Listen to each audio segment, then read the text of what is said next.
"You are the wettest man I have ever seen," said the young woman with the lantern. "And if you stand in that lane another hour you will die in it, so you had better come and mend my roof."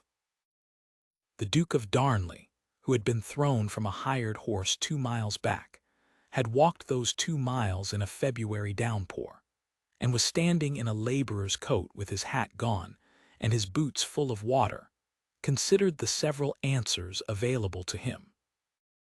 "Your roof, madam." "The almshouse roof. There are 6 old women asleep under it and a bucket in the passage, and the man who was to come from Ledworth has not come since Candlemas."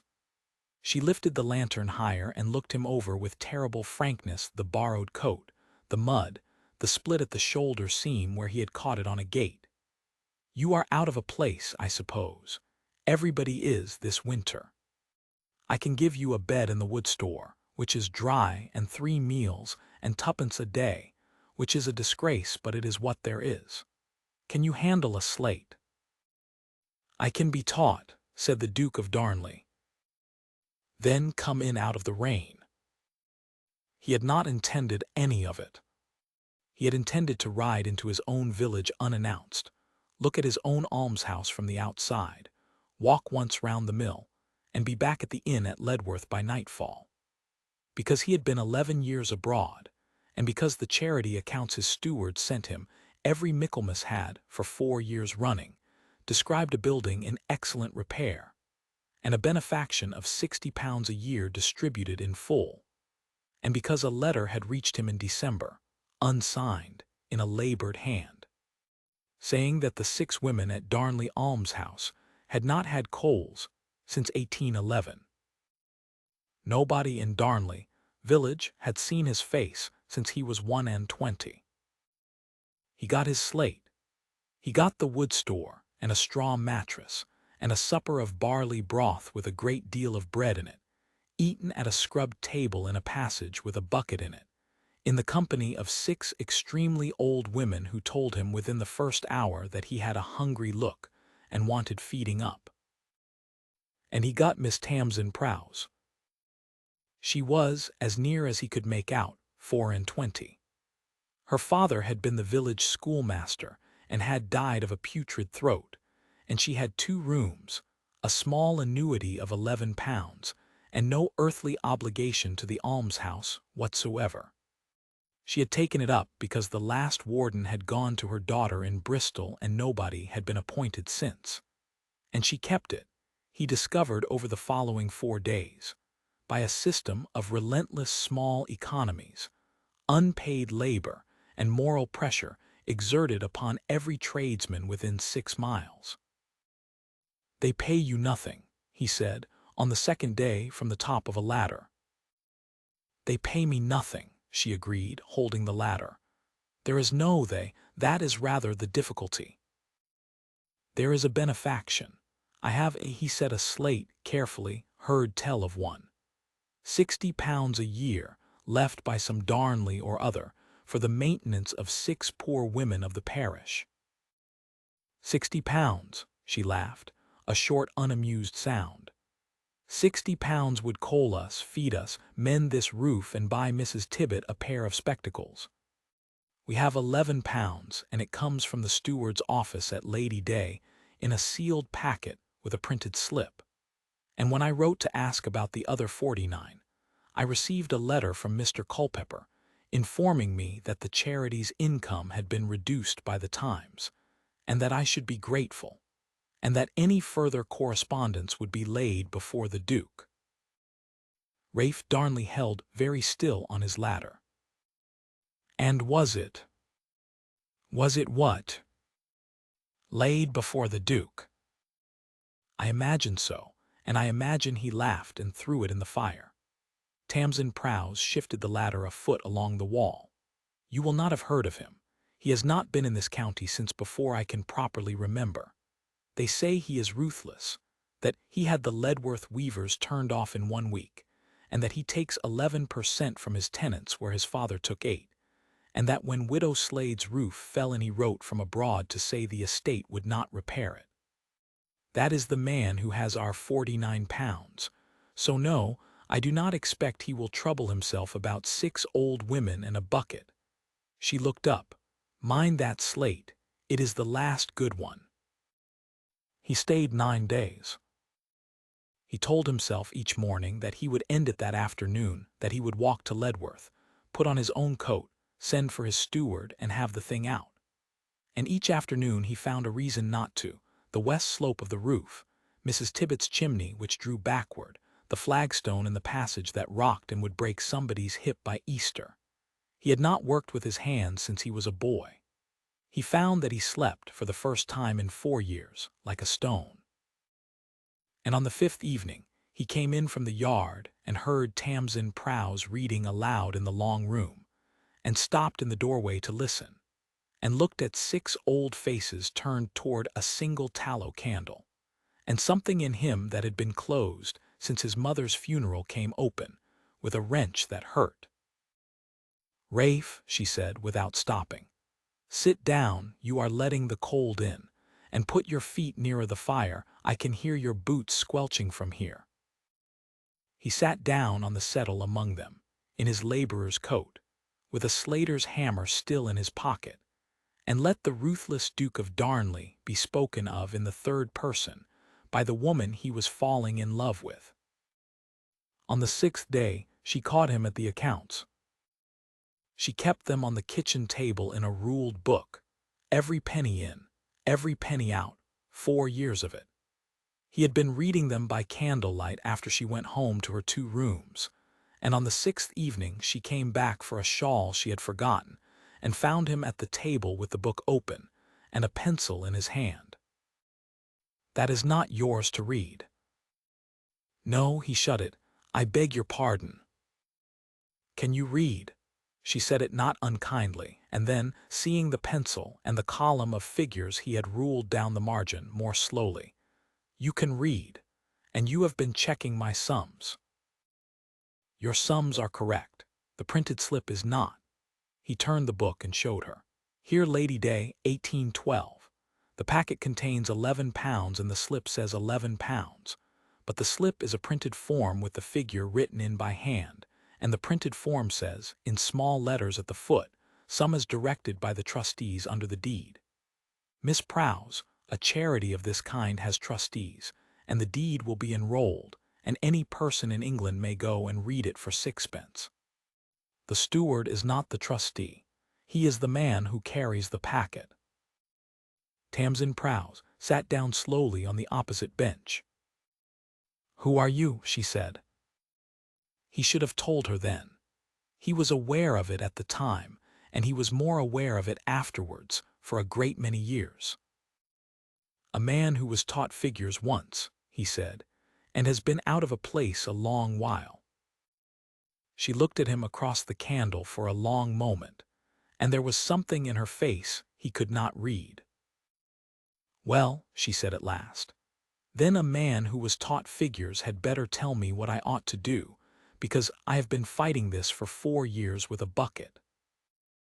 "Write to the trustees," said the Duke of Darnley, "by name, not to the steward, and ask for the accounts of the charity to be produced at the quarter-day meeting at the parish vestry, which any inhabitant may attend, and which is on the 25th.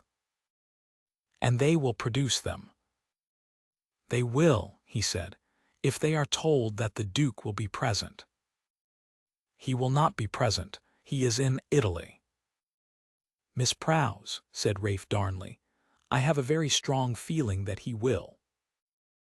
The vestry at Darnley was full by 10 o'clock on the 25th of March, because word had gone round in the way that word does, and because Mr. Culpepper the steward had spent 3 days telling everybody that a great deal of ingratitude was about to be dealt with. He was a neat grey man of 50, with a beautiful hand and an excellent memory, and he had been steward at Darnley for 19 years, and he had a leather box on the table in front of him, and the vicar on one side of him, and the 2 trustees, an elderly attorney from Ledworth, and a farmer who had signed whatever was put before him since 1806, on the other. Tamsin Prowse sat on the 3rd bench with her account book on her knee, and 6 old women ranged beside her like a small, determined regiment. Rafe Darnley came in at 10 minutes past, at the back, in a laborer's coat. He listened for 20 minutes. He listened to Mr. Culpepper explain that the charity's income was derived from a farm of 90 acres whose rents had suffered grievously in the late years. That £11 was all that could in conscience be spared. That the warden, if Miss Prowse could be called a warden, having no appointment, had shown a persistence bordering upon impertinence, and that his Grace the Duke, who was abroad, had been kept fully informed, and had expressed himself entirely satisfied. "Has he?" said the Duke of Darnley. He stood up. He walked up the aisle between the benches, and he had grown used, in 11 days, to being looked at as a wet man in a bad coat, and it was very interesting to watch that change as he came. "Sit down, fellow," said Mr. Culpepper. "The farm is 140 acres, not 90, said Rafe, "and it is let to Thomas Beale at £92 the year, which is 30 shillings the acre for good land and a bargain for him, and he pays it quarterly at the estate office in Ledworth, and the receipts are entered in a green book kept in the second drawer of the steward's desk. The charity's income has not fallen since 1809. £60 of it is directed by deed to the almshouse. 11 has been paid." He stopped at the table. "You have had £49 a year for 4 years, Culpepper, and you have signed my name to the covering slip, and that is not merely dishonest, it is a felony." Mr. Culpepper had gone the color of paper. "Who?" said the attorney from Ledworth. "Rafe Aldous Darnley," he said. "I have been at the almshouse since the 14th of February, mending the roof for twopence a day, which I should tell you all is a disgraceful wage, and I have been fed better on it than I have been fed in Italy." The vestry made a sound he never afterwards forgot, a single collective indrawn breath, and then a rising noise, and then Mrs. Tibbet's voice from the third bench saying, with enormous satisfaction, "I said he had a gentleman's hands. I said it to Tamsin the first night." He did not look at the third bench. He had been afraid to look at it since he stood up. The rest of that morning was business, and he did it thoroughly. The trustees were required to produce the deed. The green book was sent for and produced within the hour. Mr. Culpepper was given into the hands of the parish constable, and the matter went before the magistrates at the assizes in the summer, where it was dealt with out of the Duke's presence, and at his own written request, without vindictiveness. The almshouse arrears were computed at £196, and paid in full within the fortnight. Widow Slade's roof was put on in April. And when the vestry emptied, Tamsin Prowse was standing in the churchyard by the gate with her account book held against her chest, exactly as he had first seen her holding a lantern, and her face was white with a fury he thoroughly deserved. "9 days," she said. "Miss Prowse, 9 days you sat at my table. I told you he was ruthless. I told you he had let Widow Slade's roof fall in, and that he took 11%, and that he would laugh and throw my letter in the fire. I said all that to your face, and you sat there and ate my barley broth and let me." Her voice cracked. "And I paid you twopence a day. I gave you twopence a day out of the coal money, and you took it." "I have it still," he said. 1 shilling and 6pence in my waistcoat. I shall have it as long as I live." "Do not," she said, "do not make it charming. I have been made a fool of in front of the whole parish, and I cannot afford it. I have no husband and no appointment, and £11 a year, and my whole standing in this village was that nobody could say I ever asked anybody for anything." She turned her head away. "And now they will say the Duke of Darnley slept in my wood store." That struck him harder than anything else in the day. "Then let me say the rest of it in the churchyard, out loud, where they are all still standing about pretending not to listen," he said. "Because they are, and it may as well be useful. Your Grace, I came into that lane meaning to look at a roof and be gone in an afternoon. I stayed because you fed 6 old women out of your own annuity, and did not once mention it, because you kept 4 years of accounts to the farthing when no one on earth was going to inspect them, and because on the 5th evening I heard you reading aloud by one candle, and understood that I had been living for 11 years in warm countries among agreeable people, and had not seen one single thing worth staying for. He took off the laborer's hat he had bought in Ledworth for 9 pence. I did not correct you, because at first it was expedient, and then because it was pleasant to be spoken to as a man and not a rank, and by the 4th day because I was a coward. I knew that the moment I told you, you would stand exactly where you are standing now and look at me exactly as you are looking, and I was not ready to lose it. Tamsin Prows stood very still. You knew about the letter, she said, the unsigned one in December. A labored hand, spelled Michaelmas with 2 L's. Mrs. Tibbet wrote it, she said. I held the pen steady for her. I would not let her sign it because I thought, she stopped, and her mouth went unsteady because I thought a duke would have her turned out for insolence. A duke, said Rafe, has spent 9 days learning that he deserved to be thought so. He held out his hand, palm up, in the middle of the churchyard, with 11 villagers frankly staring from the porch. I shall not ask you today. You would refuse me, and rightly, and I have 9 days of deception to pay for. So here is what I will do instead. The wardenship of Darnley almshouse is in the gift of the Duke, and I appoint you to it this morning, at £40 a year, in writing, in your own name, with the deed of the charity lodged where you may read it whenever you please. It is yours whether you ever speak to me again. He set his hat back on. And then, Miss Prows, I shall come to the almshouse on Fridays and mend things, because Mrs. Tibbet's chimney still draws backward, and I have got rather good at it, and because I would rather be a man in a bad coat on your bench than a duke anywhere else in Europe. You may turn me away at the door as often as you like. She turned him away twice. On the 3rd Friday she let him in and gave him barley broth, and told him the west slope had slipped again in the gales, and he mended it and stayed to hear her read, and that went on from April until the September.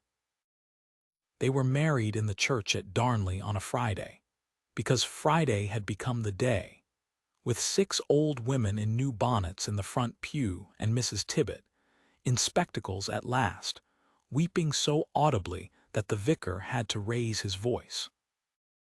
The Duchess of Darnley kept the almshouse books herself for 32 years. She was warden all that time, at £40 a year, and she banked every penny of it, and when she died there were 9 houses in the row instead of 6. And in a small glass case on the chimney-piece of the Duke's own library, where a man of his rank might have kept a snuff-box given him by a king, there lay 1 shilling and 6pence in copper, 9 days' wages, at 2pence a day, paid to a wet stranger in a borrowed coat by a woman who had not the least idea who he was, and who had taken him in anyway.